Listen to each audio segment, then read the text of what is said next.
about me and you, and I think to myself. Hey guys, my name is Sibo. Welcome back to my YouTube channel. So today I am going to be speaking in Shona or something my makeup. Yeah. Is guys don't need to na sisi tinenge tichirwisana neShona because Shona yangu ndakatozviomera chaizvo chatry saka pekutanga ndino fire mvura paanza niko pa blender because chinofanira kufuta chaiko, chinofanira kufuta kunge mwana adyiswa dovi. Nhai mira yangu yatotonza ndikuzviurayirei kweni. Saka totaitsonzaniko foundation saka foundation ndiyo iye inoti tinatsonzaniko kuboda poda skin yedu ioneke kunge iri imwe but skin yedu inosiyana pane pakatsvuka dark pane pakasviba saka tinonatsonzaniko tinofanira kublenda kuti enzaniko skin yedu inyebere vanhu because skin yedu iyi kai haimbooneki like this zvakaoma semunamato. Saka inini ndoonzaniko ndonatso kuisa makeup yangu skin yangu kuti zvinatso oneka kunge skin yangu umwe but skin yangu iri yakasiyana, you know. But guys, zvanachida kutaura nemika is vana vechidiki like isusu tofanira kunzaniko tofanira kugona kutaura chirudzi chedu, tinofanira kugona kutaura nzaniko kutaura language yedu because uzazoti vabereki vako vakutaura newe kutaura newe nenzaniko nechirudzi chekumba kwenyu but hausi kunzwisisa uri kuti mukuti mati but mati yacho ndeyechirungu. Mati yacho mai vacho vari kuti kasi handina kudzidzisa chaizvo vakutaura semusalala kana inini ndakutaura semusalala but ndakakurira kuZimbabwe for makore 12 but ndakakurira kuZimbabwe for 12 years and ndakuya kuunzaniko kuEngland ndakuta kunge handigoni kutaura Shona kana moms yangu yakutaura Shona neni ndikuti what did you say satiitire masaramusi man. Aiwa Shona sometimes Shona ino unoita unge uri kurwisana neShona kuita hondo chaiko pfuti neShona. Imi kai musazviite, taurai Shona every day, taurai Shona nenzaniko nemabereki venyu as much as you can because isusu manje taakunetsana nayo but upenyu nonetsa because izvezvi so ndikutozvifunga kuti panapa ndakagara ndiri ndega handigari ndinogara neshamwari of course but hama dziri far away. Saka loneliness iri kuita unonzi kundibvimba chazvo but isu tiri vanhu vaMwari tinokomuka musi yose tichinamata Mwari tichinamata kuti upenyu huite nani tive nesimba rekurarama upenyu saka chinhu chandozoisa secondly concealer but concealer yakafanana nekala face yangu saka haina unatsotsvuka haina tsvuka because handisuda kunzaniko kuoneka kunge ndaisa kerolite. Aiwa handiiti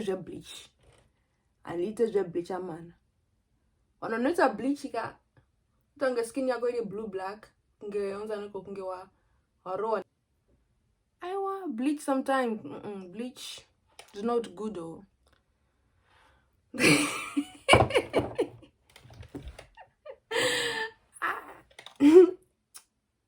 vanhu ngavasiyana nebleach. Bleach haisi iri kuuraya skin yenyu, iri kuuraya macells emumiri.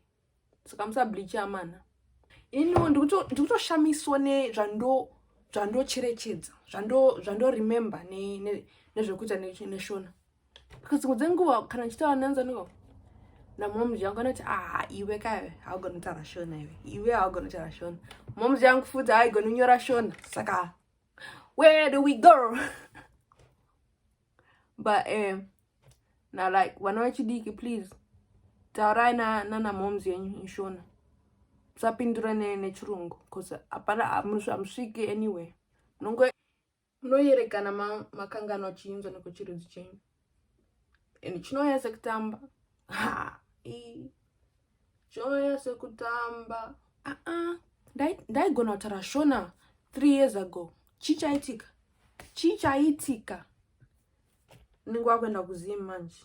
Wakutry kutaura shona nedzimwe hama dzako. Vakukuseka. Kumeso kwako chiti uri musarala iwe. Uri musarala. Acho because haugona kutaura shona ndingu wakufunga kuti une mari. Okay. Ita zvekutamba. Because I remember nzaniko kuprimary school. Primary school ndo kwacho chaizvo. Taita mafani man. Primary school. Kana ndichidzokera primary school, best time of my life. Yanga iri nguva yekutamba chaiyo. Naimana Natasha. Taigara paMozi Estates. Padhuze nemajakaranda. Taenda kuTeen World Primary School. Chikoro ichocho chakandipa dzidzo chaicho. Chakandipa dzidzo kuti ndizouya kunoko. Ndizounza niko kudzidza medicine. Ndiana aimbozvifunga. Ini sibongile kuya kudzidza medicine. Hapana aimbozvifunga chaizvo. But nenyasha dzaMwari ndiri panapa. Ndasvika. Ndasvika. Na mazimbo haatambi ba. Nechikoro? Haatambi. Kana waona unzaniko mwana wekuZimbabwe asina dzidzo ka. Ndio vaiva vanoda kutamba neupenyu hwavo. Because vanoziva kuti zvinhu zvekuZimbabwe zvinonetsa. But zvana achitaura kuti mazimbo ka aiwa, please remember where you came from. Because makacherechedza ukamukabvaka munoshanda nesimba. Ndakaziva haitungamiri. Because dai ndakaziva ka ndaitaura shona every day. Because ipapo ndakukanganwa mawords andaigona kutaura. I do miss kana unzaniko kana hama dzoya pamba. Dzoya dzichivhizita.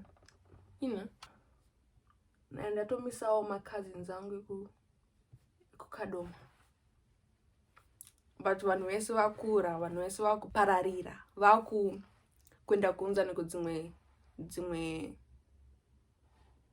country, dzimwe nyika. Vakuenda kudzimwe nyika. Saka hatisasaonana as often. No really. Zvinhu izvo zvinoitika chaizvo. But I do miss him. Anyway, zvandachida kutaura kuti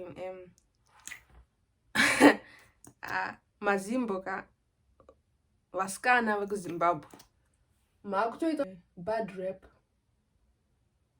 rap. Nekuti kana ndichibvunza vamwe vanhu kuti unofunga, what do you think nezvevasikana vekuZimbabwe? Like, what do you think about them? Do you know, chinhu chekutanga chinotaura nevanhu vanoti vasikana vekuZim haiwa havana maliver.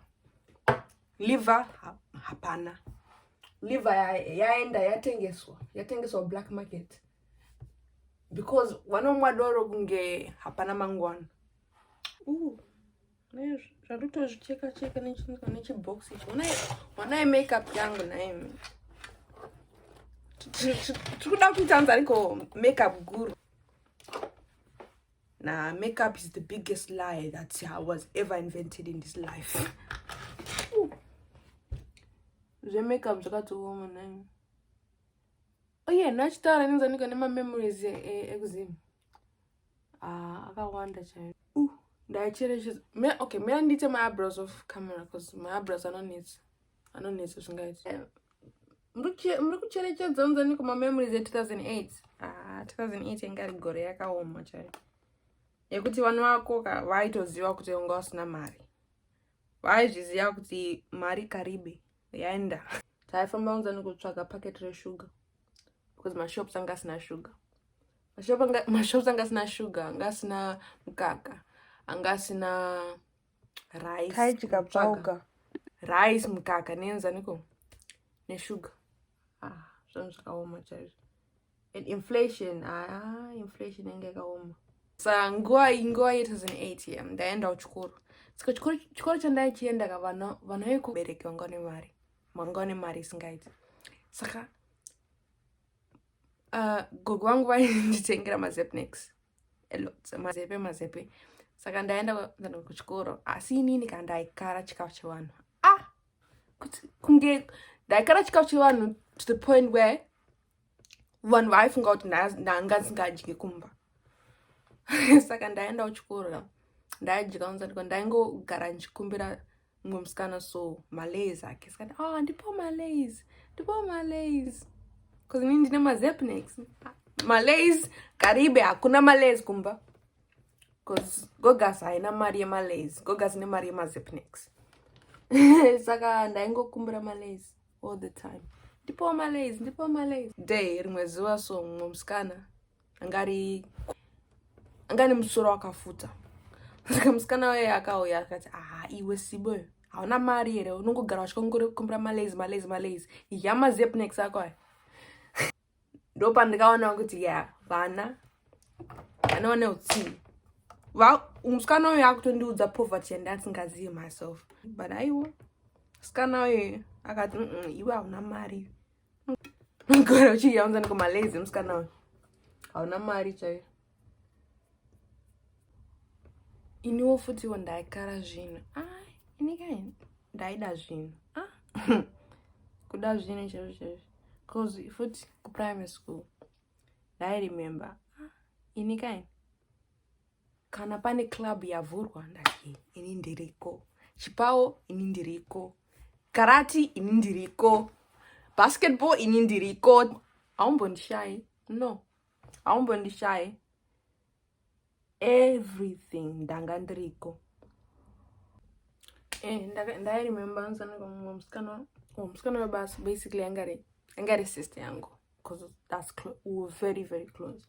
Saka inini ndaiti ndinotamba hockey ndiri center hockey. Saka rimwe zuva so akauya very early kundipick up kuchikoro after hockey. Saka akandiona kati uyu kauya hazi Sibo. Because Sibo anotamba center muhockey ka.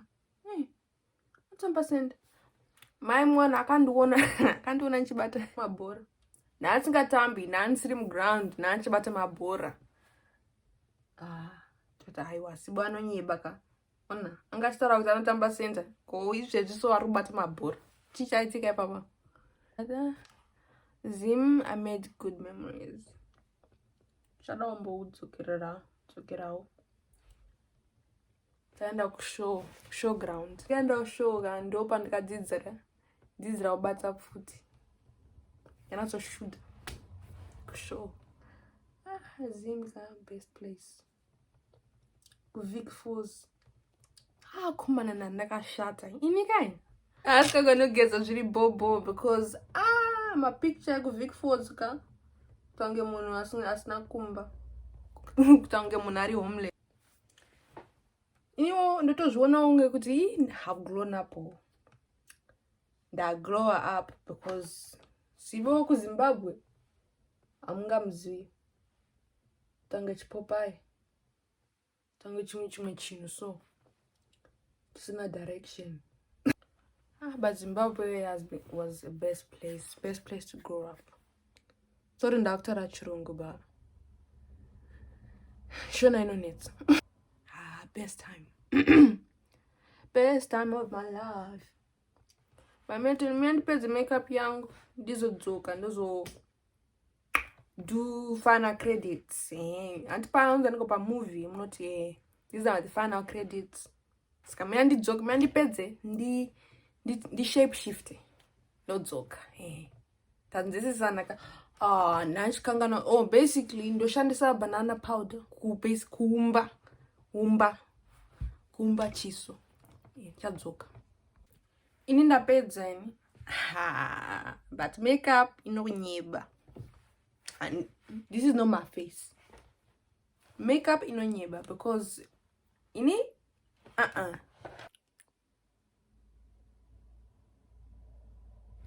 Okay, tapeds saka ndokutendai munhu wese aona video yangu agara neni tichizaniko tichiremember mazuva ekuZimbabwe.